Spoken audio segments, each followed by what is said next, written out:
Assalamualaikum warahmatullahi wabarakatuh. Perkenalkan, nama saya Riti Nosfiah, NIM 2231414141, program studi PGMI kelas 1D. Di sini saya akan menampilkan video pembelajaran yang berjudul Ragam Bahasa. Pengertian ragam bahasa. Ragam bahasa adalah variasi bahasa menurut pemakaian yang berbeda-beda menurut topik yang dibicarakan, menurut hubungan pembicara, kawan bicara, orang yang dibicarakan, serta menurut medium pembicara. Selanjutnya, pengertian ragam bahasa menurut beberapa ahli yaitu sebagai berikut.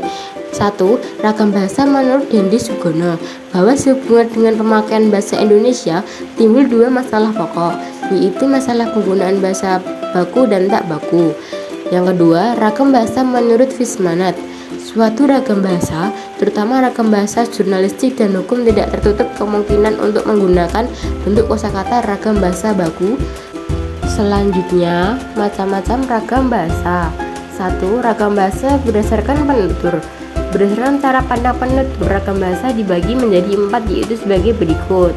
A. Ragam dialek. Ragam dialek atau daerah adalah variasi bahasa yang dipakai oleh kelompok bangsawan di tempat tertentu. Yang kedua, ragam terbelajar. Tingkat pendidikan penutur bahasa Indonesia yang mewarnai penggunaan bahasa Indonesia. Bahasa Indonesia yang digunakan oleh kelompok penutur berpendidikan tampak jelas perbedaannya yang digunakan oleh kelompok penutur yang tidak berpendidikan. Seperti contoh, tidak terpelajar film, terpelajar film. Selanjutnya, C. Ragam resmi.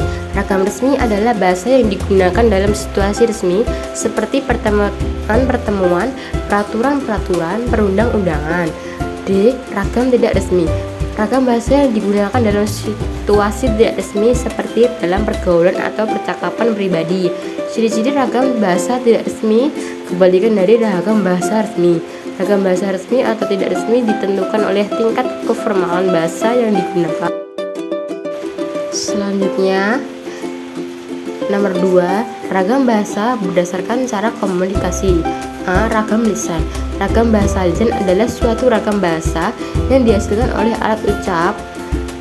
Dalam ragam ini kita harus memperhatikan beberapa hal seperti tata bahasa, kosakata, dan lafal dalam pengucapannya. Contoh ragam lisan: tidak memerlukan kehadiran lain, tidak terikat oleh ruang dan waktu, dipengaruhi oleh tanda baca dan ejaan. Selanjutnya, B. Ragam tulis.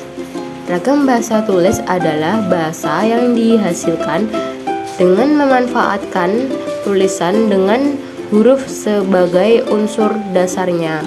Dalam ragam ini, kita harus memperhatikan beberapa hal seperti tata cara penulisan atau ejaan di samping aspek tata bahasa dan pemilihan kosakata. Dalam hal ini, kita dituntut untuk tepat dalam pemilihan unsur tata bahasa.